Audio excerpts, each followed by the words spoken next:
It's Friday, December 6th, and this is your Barbados Today Evening News Update. Thanks for joining us. I'm Fernella Wedderburn. 1 year after the Integrity in Public Life Bill was sent to a Joint Select Committee of Parliament to be fleshed out, it's ready to go before lawmakers.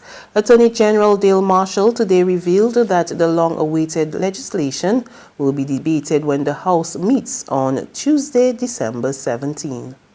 Now that we've completed our report, we will be able to lay this report and the new bill in Parliament when next Parliament meets. That will be the 17th of December. So at the next sitting of Parliament, the report of the Joint Select Committee on the Integrity in Public Life Bill will be laid together with the finished new bill. And I'd like publicly to thank all of the individuals who participated in our deliberations. They put a lot of effort into it, and I think it's been a breath of fresh air.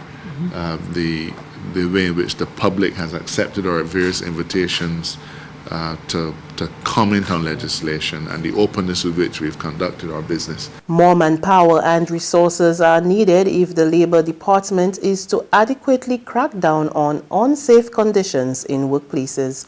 Word of this from Minister of Labour Colin Jordan as he went on a walkthrough of stores on Swan Street and Tudor Street today. His comments come just days after government revealed major health and safety hazards at the liquidation center on Bay Street, which was closed after it was compulsorily acquired by government last month. One of the reasons why I'm coming out myself is because there are always gaps, some more egregious than others, but there are always gaps. We have the particular challenge of manpower and how we distribute manpower. Now, it would be excellent, when I became minister, I would have said to the Chief Labour Officer, who is here, that I believe that more of our officers should be out on the road. But in discussions with him, I would have had a reality check, which I would have been reminded of, because I used to be a director of EHR. When workers call the Labour Department, they expect to hear somebody. One of the complaints often in government is that nobody answers the phone, so that there must be people in the department. That limits the amount of people who can go out onto the road. And you can also imagine that on a street, if I just say it's Tudor Street, there are lots of operations on Tudor Street. Lots in Swan Street, lots in Sheraton, lots all over Barbados. And we do the best we can. But this visit and the visits that I've been making have also been opportunities where we can maybe touch some places that we may not have touched before. In terms of going forward, we are going to continue these kinds of visits, but as a ministry, we also recognize that we have to become sensitive to what could be considered hotspots.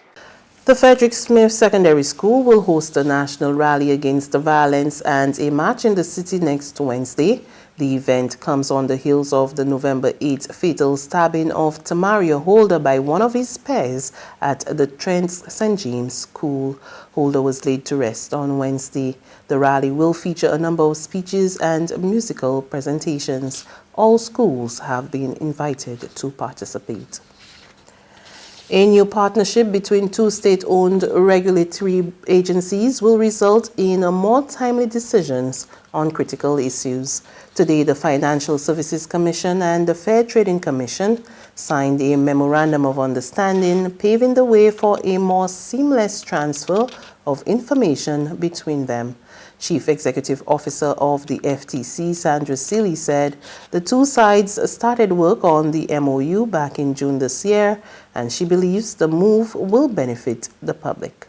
We hope that it should cut down the time significantly, and that we would be able to then, because we know that sometimes when there are merger cases, sometimes they take quite a long time because in getting information. So we are hoping that by establishing this agreement with the Financial Services Commission at this point and other stakeholders as we go on, we will be able to make that process more efficient. There's regional and international news after this short break. Festive Friday at the Bridgetown Night Market at Pelican Craft Center. Kick off the weekend this Friday from 4 p.m. to midnight with loads of food, drinks, and entertainment. Get ready for Crop Over with the Rhythm Roots Street Parade. Party like it's Kadooman Day on the street around Pelican Village with costume reveler, music, and more. It's Festive Friday. It's Festive Friday at the Bridgetown Night Market at Pelican Village Center from 4 p.m. to midnight. Admission free.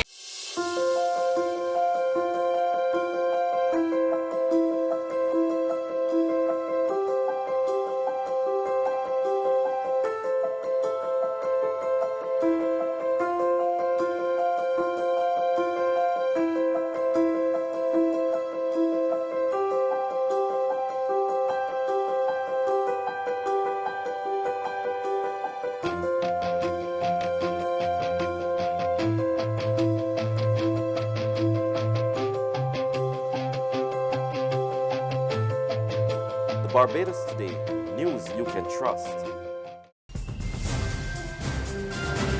To regional news now, the ballots have been cast and the Dominicans are now awaiting word on who will lead the island for the next 5 years.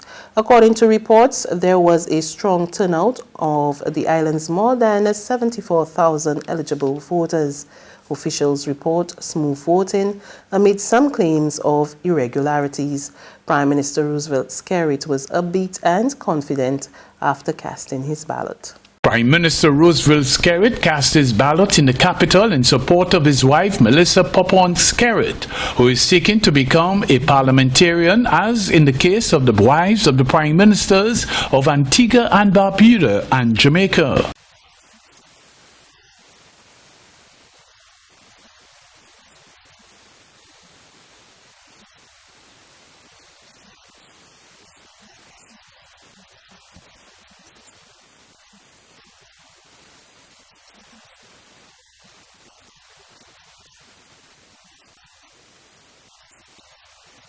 Opposition leader Lennox Linton voted early in the Roseau North constituency, and he believes the winds of change will prevail.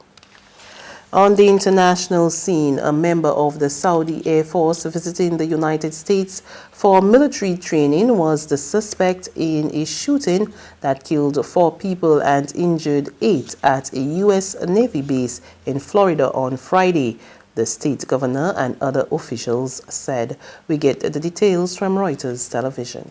3 people were killed by a shooter on Friday at Naval Air Station Pensacola in Florida, making it the second deadly shooting this week at a U.S. military base. Authorities said the shooter was shot dead by a sheriff's deputy in a classroom on the base. Hi, good morning, everybody. Captain Timothy Kinsella said they received the call about the shooting Friday morning. This morning we had an active shooter incident, approximately 6:30 a.m. We got the call there was an active shooter in one of our buildings. The base is currently shut down. The active shooter has been neutralized. We are working with local law enforcement and with the FBI. My heart goes out to those families of the deceased and of the wounded. They're part of the Navy family. They're part of us. Escambia County Sheriff David Morgan said the scene was horrific. I would tell you this strikes home particularly hard for me as a retired military member. Walking through the crime scene was like being on the set of a movie. And as the mayor eloquently put, you just don't expect this to happen at home. Officials also said 2 sheriff's deputies were injured, but both were expected to survive. 8 people were being treated at a nearby hospital. U.S. President Donald Trump had been briefed and was monitoring the situation at the Pensacola base that employs more than 16,000 military and over 7,000 civilian personnel. And that's news, but for the very latest, visit us at www.barbadostoday.bb. You can also subscribe to our e-paper, email updates, or like us on Facebook, and sign up for our breaking news alerts via WhatsApp. We're also on ISOB Media and bus terminals, as well as screenplay at supermarkets and gas stations near you. And you can also hear us on Mix 96.9 FM and Capital Media HD 99.3 FM. I'm Fernella